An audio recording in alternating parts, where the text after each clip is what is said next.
Iya, shalom. Apa kabar hari ini? Luar biasa ya, karena kita punya Tuhan yang luar biasa.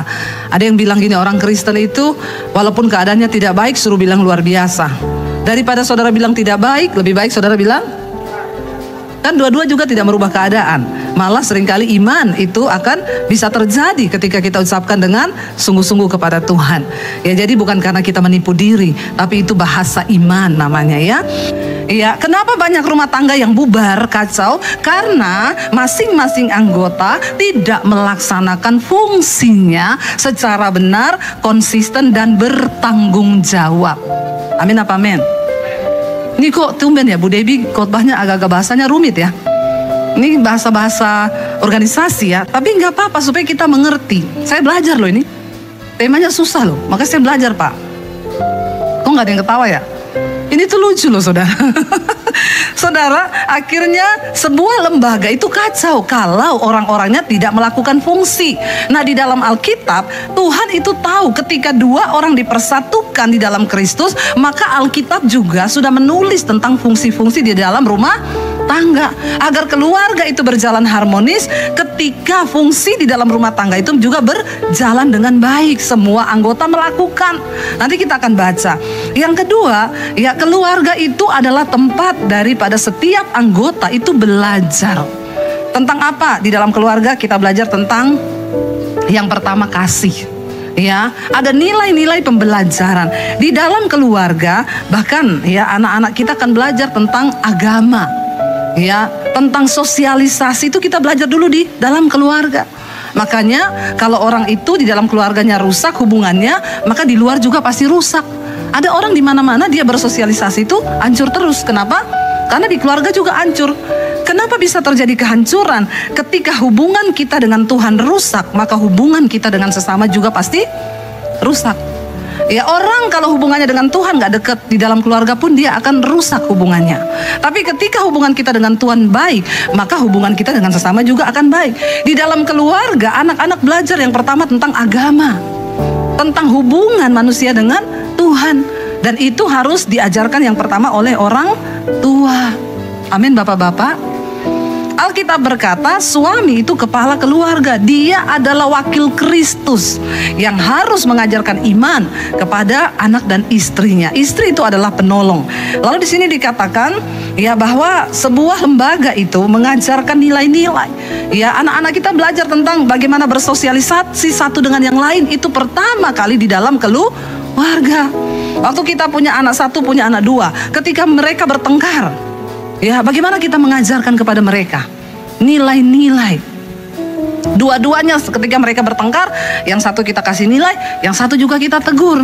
Ya, jadi dua-duanya diajarkan bagaimana membangun hubungan dengan Tuhan, bagaimana mereka bersosialisasi, saling menghargai satu dengan yang lain.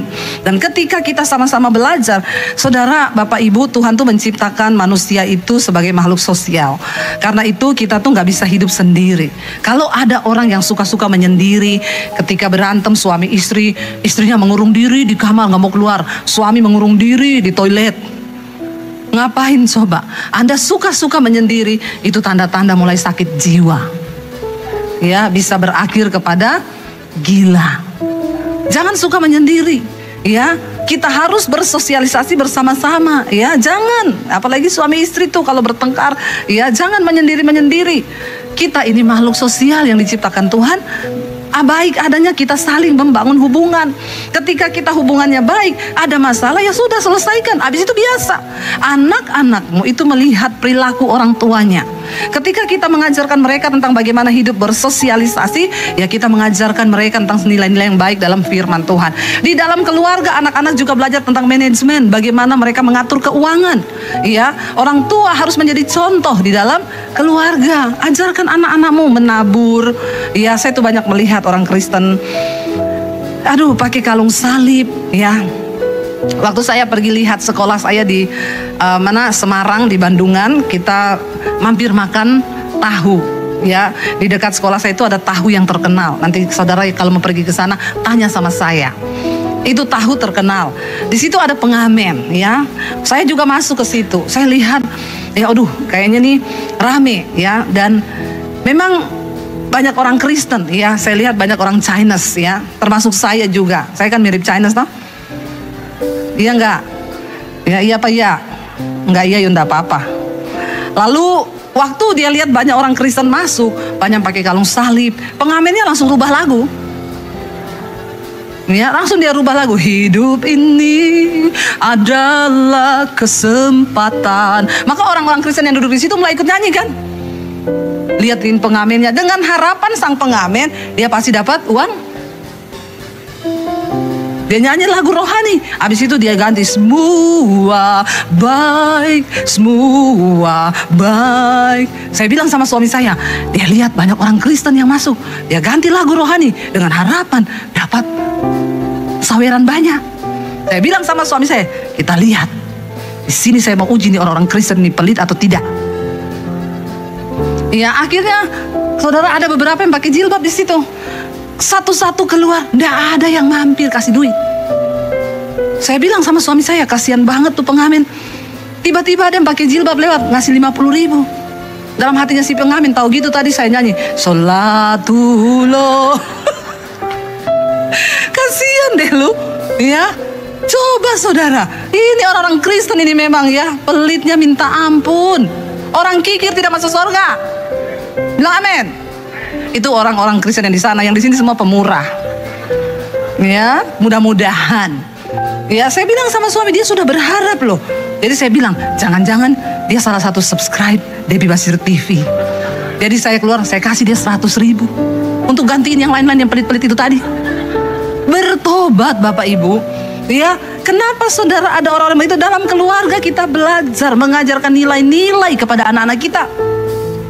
Saya senang kemarin anak saya tuh bilang gini, Mam, kita tuh kalau ngobrol-ngobrol kita sering ngomong gini, Mami tuh makanya diberkati ya, Mami tuh berbuat baik sama orang yang jahat loh. Aku tahu loh, itu orang itu jahat sama Mami, tapi dia tetap berbuat baik. Ya, dia masih menabur. Lalu anak saya bilang, susah ya kayaknya ya jadi kayak Mami ya. Terus saya bilang, tapi kamu nggak boleh bilang begitu. Ya kalau kamu ngomong begitu, ya kamu nggak diberkati Tuhan. Ya, dia tanya, kenapa sih Mami mau tetap berbuat baik walaupun orang itu jahat? Aku berbuat baik sama dia bukan karena dia baik. Saya berbuat baik ya karena saya memang pengen berbuat baik. Kalau kita berbuat baik sama orang yang baik, ya itu biasa. Ya, kita menabur. Kadang-kadang ada orang yang menjengkelkan saudara. Sudah ditabur, tapi ya yang kita dapat dari dia itu apa? Kadang bikin jengkel, tapi ya sudah, enggak apa-apa. Kita berbuat baik bukan karena dia baik. Ajarkan kepada anak-anakmu nilai. Jadi anak-anak saya bilang, aku juga belajar menabur dari Mami. Kemarin tuh uangku tinggal 50.000. Aku lihat ada bapak-bapak tua di pinggir jalan. Aduh, jajan di kampus atau kasih dia ya. Tuhan gerakkan, akhirnya aku tabur sama dia, Mam. Ya, puji Tuhan kalau anak-anakmu melihat imanmu. Karena keteladanan kita berbicara lebih keras dari perkataan kita, amin. Ya, orang kikir gak masuk surga loh. Ya, jangan saudara beli pisang turun dari mobil miliar. Pak, pisangnya berapa? 35.000, 20 ya. Tertawakanlah dirimu sendiri. 20 ya Pak, nggak bisa Bu. Ini tuh sekarang mahal, saya juga beli di pasar, saya ambil untung paling 5.000 Bu. Nggak bisa dong, orang saya biasanya beli 20 kok. Lama nawar. Jadi saya maju, Pak, kasih aja, saya bayarin 10.000, saya tombokin punya dia Pak. Gini lagi, tuh kan si bapak, saya dibayarin ibunya loh. Rasanya mau saya baptis ulang kau, saya rendam 30 menit kau, buka mata di neraka. Kan orang kikir tidak masuk surga. Saya bilang sama bapak itu, lain kali Pak, bapak siapin biji pisang yang hitam-hitam itu. Kalau orang-orang model kayak ibu itu datang nawar-nawar begitu, bapak bilang, Bu, ini biji pisang, tak kasih gratis. Ibu tanam, kalau sudah berbuah, ibu telepon, saya beli 20.000 satu sisir. Orang kok kebangetan ya Bapak Ibu. Ayo kita ajarkan nilai-nilai, kita mulai dari keluarga. Jangankan bicara kasih mesra dulu, kalau kita tidak bisa menanamkan nilai. Oke, kita masuk saja, karena ini waktunya berjalan cepat sekali ya. Kita lihat bersama firman Tuhan di dalam Kolose pasal yang ke 3. Kita baca mulai dari ayat 12. Kalau saudara Bapak Ibu baca Kolose pasal 3 ini, judul perikopnya adalah manusia baru. Engkau tidak mungkin bisa mempraktekkan seluruh kebenaran firman kalau hidupmu tidak diubahkan jadi baru dulu. Apa yang membuat kita bisa melakukan? Waktu kita berjumpa dengan Tuhan, kita dijamah Tuhan, barulah kita bisa melakukan. Ini berat, coba baca bersama ayat 12, 1, 2, 3. Karena itu sebagai orang-orang pilihan Allah yang dikuduskan dan dikasihinya, kenakanlah belas kasihan, kemurahan, kerendahan hati, kelemah lembutan, dan kesabaran. Berat enggak? Berat untuk saudara, berat ini lakukan? Coba jawab. Melakukan ini, kenakanlah belas kasihan, kemurahan, kerendahan hati, kelembutan, kesabaran di dalam keluarga. Berat atau berat? Ya, saudara, jawab saudara. Berat atau tidak? Saudara jawab. Kalau benar saya tidak kasih sepeda juga. Kalau salah juga saya tidak hukum. Jadi jawab saya, susah ini melakukan, benar nggak? Kalau roh kita belum dibaharui, susah. Di dalam keluarga, di kita ini disuruh apa? Mengenakan belas kasihan, kemurahan, kerendahan hati, kelemah lembutan, kesabaran. Lalu ayat yang berikutnya 13 berkata di sana, sabarlah apa? Kamu seorang terhadap yang lain, dan ampunilah seorang akan yang lain. Apabila yang seorang menaruh dendam terhadap yang lain, sama seperti Tuhan telah mengampuni kamu, kamu perbuat jugalah demikian. Susah nggak ini juga? Tapi banyak orang bilang, Bu, saya nggak bisa mengampuni. Berat. Ya kalau berat, kalau ringan itu namanya bukan pengampunan. Namanya mengampuni itu ada sesuatu yang harus kita lepaskan. Ya, mengampuni, lepaskan, lupakan semua yang pernah kita alami yang pahit. Bapak Ibu, kalau dalam keluarga itu tidak ada pengampunan, suami istri bertengkar berbulan-bulan. Ada loh suami istri itu di gereja suruh pegangan tangan, tidak mau. Dalam hati saya, terus ngapain lu ke gereja? Suruh gandeng tangan, tidak mau. Dipegang. Ada loh, dan saya lihat beberapa kali dalam pelayanan ketika, makanya saya selalu di dalam doa terakhir sering kali saya suruh gandeng tangan tuh suami istri. Saya tuh pengen lihat hubungannya suami istri itu dari situ. Ya masa truk aja gandengan? Truk gandengan loh, bus gandengan, kok kamu nggak mau gandengan? Ya itu kan berarti kan ada sesuatu di hatinya kan. Di sini dikatakan ya kalau kamu seorang itu menaruh dendam terhadap yang lain, sama seperti Tuhan ya telah mengampuni kamu, perbuatlah juga demikian. Kita nggak boleh menahan pengampunan, karena kita pun menerima belas kasihan Tuhan, kita diampuni. Amin. Ya, lalu ayat yang berikutnya ayat 14 berkata, dan di atas semuanya itu kenakanlah kasih sebagai pengikat yang mempersatukan dan menyempurnakan. Sehebat apapun engkau ribut dalam rumah tangga, kasih harus tetap menjadi pengikat. Ingat itu. Kisah semarah apapun, iya ya Tuhan ajar aku mengasihi. Ya supaya apa? Kasih itu menyempurnakan. Kasih itu menerima, mengampuni banyak sekali dosa. Kasih itu sabar, murah hati, lemah lembut, tidak sombong. Tapi ya memang sulit saudara. Karakter-karakter ini ya pasti dimiliki banyak orang ya yang sebaliknya. Ya karena semua manusia itu memang berbeda. Kita memang diciptakan dari tanah, tapi jenis tanahnya beda-beda. Orang kalau suka menjatuhkan orang lain, dia dicipta dari tanah longsor. Kalau orang tuh sombong banget, berarti dia dicipta dari tanah tinggi. Ya, orang yang suka shopping terus, dia dicipta dari tanah abang. Ya, kalau suka memberi, dulu pasti diciptanya dari tanah wakaf. Ya, tanah hasil sumbangan itu yang disumbangkan buat panti asuhan dan lain sebagainya. Orang suka kepoin hidup orang, dia dicipta dari tanah liat. Sukanya lihat-lihat hidup orang, terus kepo, ya. Yang suka bikin rusuh hidup orang lain, pasti dicipta dari tanah sengketa. Jangan saudara, mari kita ini minta sama Tuhan supaya tanah-tanah kita tuh dikuduskan. Jadi kita punya ini semua karakter ini. Ayat 15 berkata apa? Kita baca bersama. Ayat 15. Hendaklah apa? Damai sejahtera Kristus itu memerintah dalam hatimu, karena untuk itulah kamu telah dipanggil menjadi satu tubuh, dan bersyukurlah. Kita dalam satu keluarga, Alkitab berkata itu adalah satu tubuh. Saya mau tanya Bapak Ibu, kalau kelingkingmu sakit, keinjak nih, kepelindes nih, kelingkingnya retak, satu tubuh nggak rasakan sakitnya? Atau kelingking keinjak, mata melihat, otak berpikir, kasihan deh lu keinjak. Ada yang begitu? Alkitab menggambarkan keluarga itu sebagai satu tubuh. Ya, istri kalau suamimu sakit, maka kita juga sakit. Iya enggak ibu-ibu? Kalau suami sakit, kita rasa sakit juga enggak? Enggak ya? Ibu-ibu ini kebangetan ya? Istri macam apa kau? Loh, kita ini kan harusnya menjadi penolong kan? Suami sakit, kita rasa sakit kan? Ada ibu-ibu di sini? Ya, atau ibu-ibu yang sudah tidak punya suami mungkin ya. Jadi dia sudah tidak merasakan bagaimana suami sakit. Kalau saya ya, suami saya baru gini-gini aja. Kenapa saya pusing, tak keroin sini, tak pijetin. Ya, karena kita merasa satu tubuh. Tapi memang biasanya bapak-bapak, biar istrinya sakit dia tidak merasa. Ya, enggak bapak-bapak. Ya, kita ini ngerti bahasa tubuh. Wanita itu lebih mengerti. Suami baru gini, kenapa saya lapar? Kenapa saya sakit kepala? Ya kita perempuan, biar sudah gini. Dia nggak mau tahu, bahkan pura-pura tidak tahu. Ya, kita bilang aduh sakit pegel ya, besok pergi ke tukang pijet ya. Itu memang sudah dari sananya Tuhan ciptakan, tidak apa-apa. Wanita itu ya penolong. Jadi kita tuh lebih kuat daripada yang ditolong. Kita ini satu tubuh. Saya aja nih kemarin ya, tangan saya nih melepuh kena minyak. Ya nih jadi berbekas, menandakan saya wanita sejati.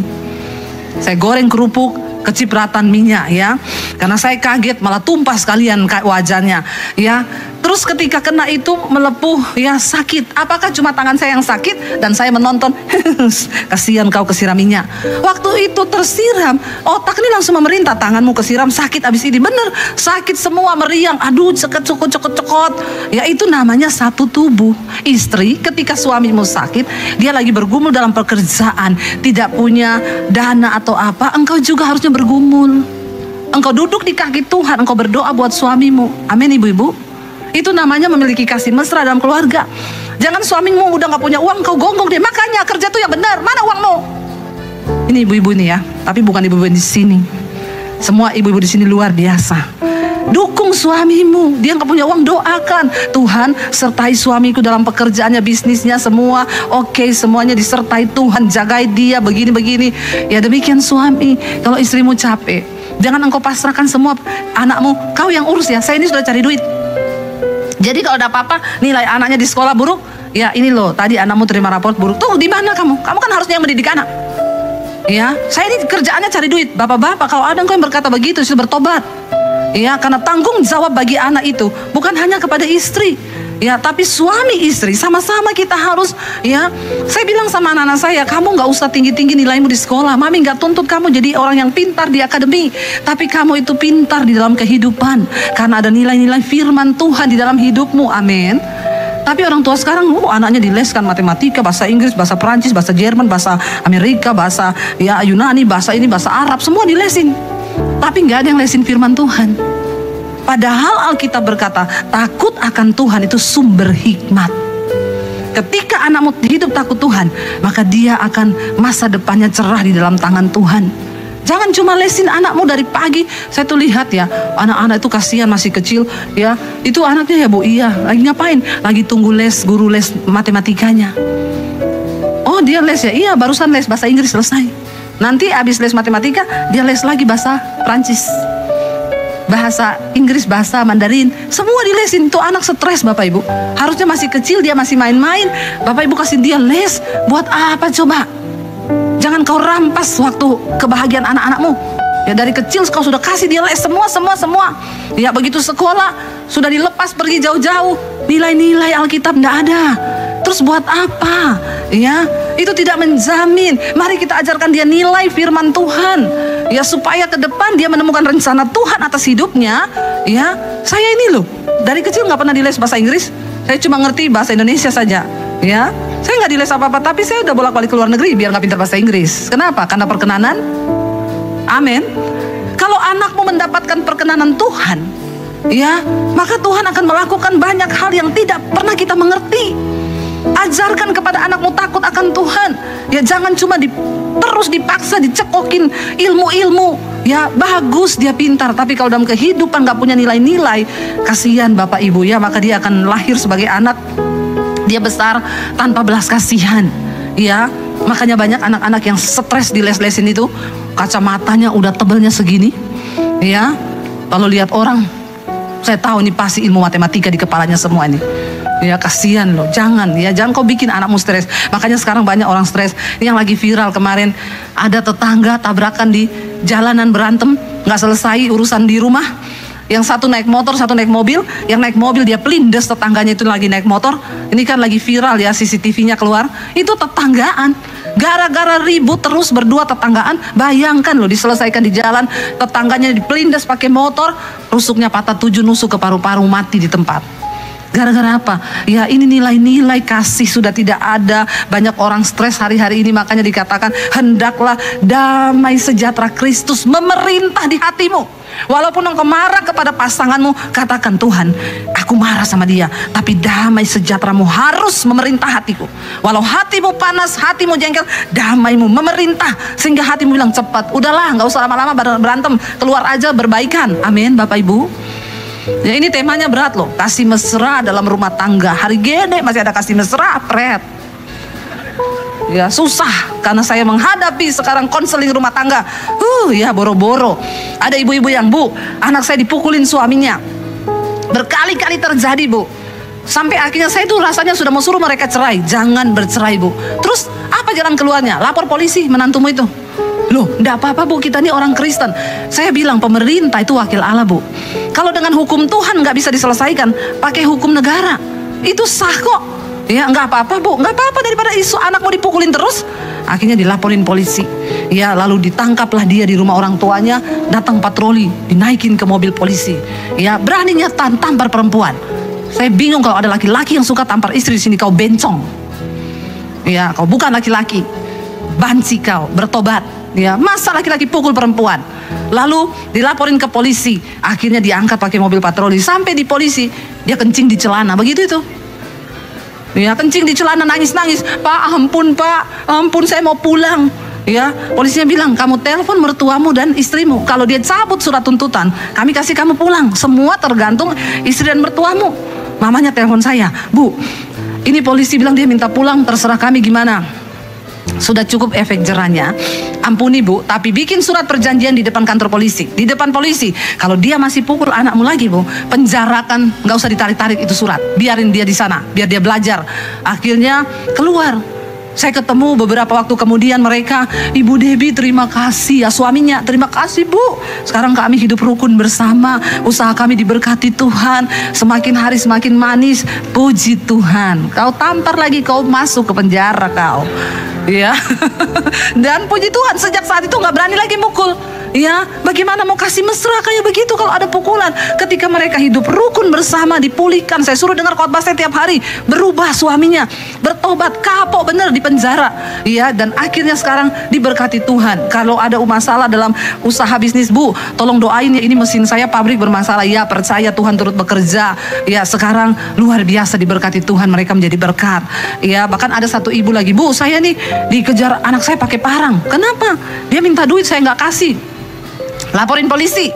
Sudah berkali-kali dia buat gitu. Iya, Bu, aduh saya kalau dia sudah keluarin parang, aduh saya kencing di celana, kata ibunya. Sekarang ibu bikin dia kencing di celana.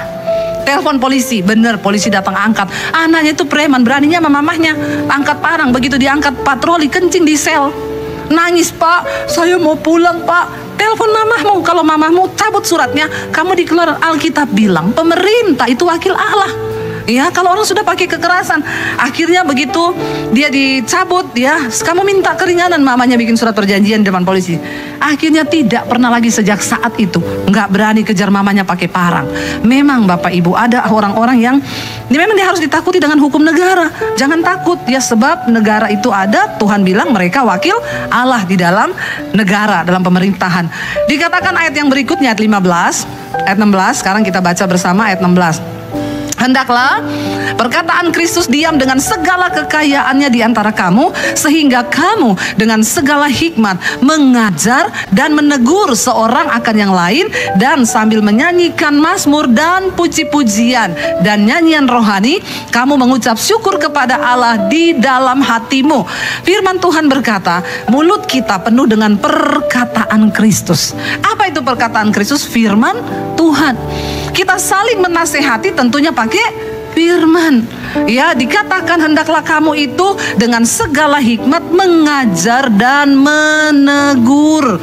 Bapak-bapak, tegur anak-anakmu kalau salah. Kita sudah belajar beberapa minggu yang lalu bagaimana Imam Eli dikatakan dia menghujat Allah karena dia tidak menegur anak-anaknya ketika mereka berbuat dosa. Kita harus menasehati dan menegur. Dikatakan lalu setelah itu nyanyikan mazmur. Aduh, indah banget gak? Kalau dalam keluarga tuh ada puji-pujian, nyanyian rohani. Bangun pagi kita sudah memuji Tuhan, sama-sama mengucap syukur. Sorga tidak tahan untuk mencurahkan berkat dalam rumah tanggamu. Ketika itu ada dalam rumah tangga, dalam keluarga kita hidup saling mengasihi. Wow. Tapi ketika anak melihat kekerasan dalam keluarga orang tua, dia bertumbuh menjadi anak yang sakit jiwa. Dia terluka, dia kepahitan. Bayangkan dia ketemu suami yang juga sakit jiwa. Ya, maka rumah tangga itu pasti akan berantakan. Ayat yang ke-17 berkata, kita baca bersama ayat yang ke-17. Dan segala sesuatu yang kamu lakukan dengan perkataan ataupun perbuatan, lakukanlah semuanya itu dalam nama Tuhan Yesus sambil mengucap syukur kepada Allah, ya, Bapa kita. Apapun yang kita lakukan harus kita lakukan dengan ucapan syukur. Ibu-ibu beresin rumah, ucapan syukur. Ya, apapun yang kita lakukan ucapkan syukur. Ayat yang ke-18, waktunya udah mau habis jadi saya cepat. Baca bersama. Hai istri-istri, tunduklah kepada suamimu sebagaimana seharusnya di dalam Tuhan. Ya, ada bapak-bapak yang telepon, Bu, minta ayat tentang istri tunduk. Saya bilang saya kasih dulu yang buat bapak ayat 19. Baru itu saya kasih sama bapak tentang istri. Ini Pak buat bapak, baca bersama. Hai suami-suami, kasihilah istrimu dan janganlah berlaku kasar terhadap dia. Terus dia bilang begini, ada juga ya buat suami. Saya bilang, Pak, saya yakin istrimu tuh tidak tunduk sama kau karena kau tidak mengasihinya dan kau pasti berlaku kasar. Ketika dalam sebuah hubungan orang tidak berfungsi, suami tidak berfungsi sebagaimana fungsi Alkitabiah. Ini fungsi Alkitabiah bagi kita dalam rumah tangga. Istri tunduk sama suami dalam Tuhan. Kalau bukan dalam Tuhan jangan. Suami mau kamu dijual, istri mau dijual, jangan mau tunduk. Suami kamu suruh melakukan apa yang bukan dalam Tuhan, jangan. Tapi selama dalam Tuhan harus tunduk. Sebaliknya suami dikatakan fungsi suami itu apa? Mengasihi istri dan jangan berlaku kasar kepada istri supaya rumah tanggamu diberkati. Sekarang anak-anak, kita baca ayat yang ke-20.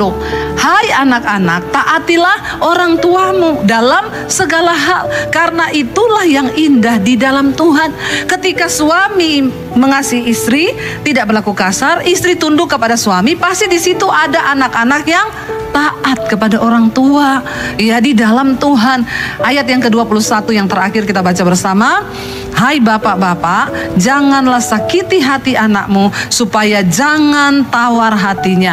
Apa hal yang paling menyakiti hati anak? Waktu bapak itu mengkhianati pernikahan. Ya, jangan berselingkuh bapak-bapak, itu akan menyakiti hati anak-anakmu, ya, sehingga anak-anak akan ya tawar hati dan mereka akhirnya melakukan banyak penyimpangan seksual. Terjadi hari-hari ini akibat bapak menyakiti hati anak menjadi tawar. Ya, banyak anak-anak yang tidak mau menikah. Wanita, kenapa kamu gak mau menikah? Saya terluka dengan papa saya. Di mata saya semua laki-laki itu ya tidak benar. Ya, bahkan ada sebagian yang jadi lesbi karena dia nggak mau terima laki-laki. Dia pikir, laki-laki itu tidak mencintai saya, semua laki-laki brengsek. Ya, ada yang jadi homo karena mereka melihat perlakuan. Jangan engkau sakiti hati anak-anakmu. Kalau itu terjadi sebelum engkau bertobat, puji Tuhan. Tapi sekarang engkau sudah bertobat, kita percaya Tuhan sudah menghapuskan semua kutuk di dalam rumah tangga. Anak cucu kita hidup dalam takut akan Tuhan kalau ada kasih mesra. Saya berdoa supaya kita semua pulang dari tempat ini hidup di dalam kasih mesra. Amin Bapak Ibu, terutama suami istri. Mari sama-sama kita mau praktekkan ini dalam rumah tangga.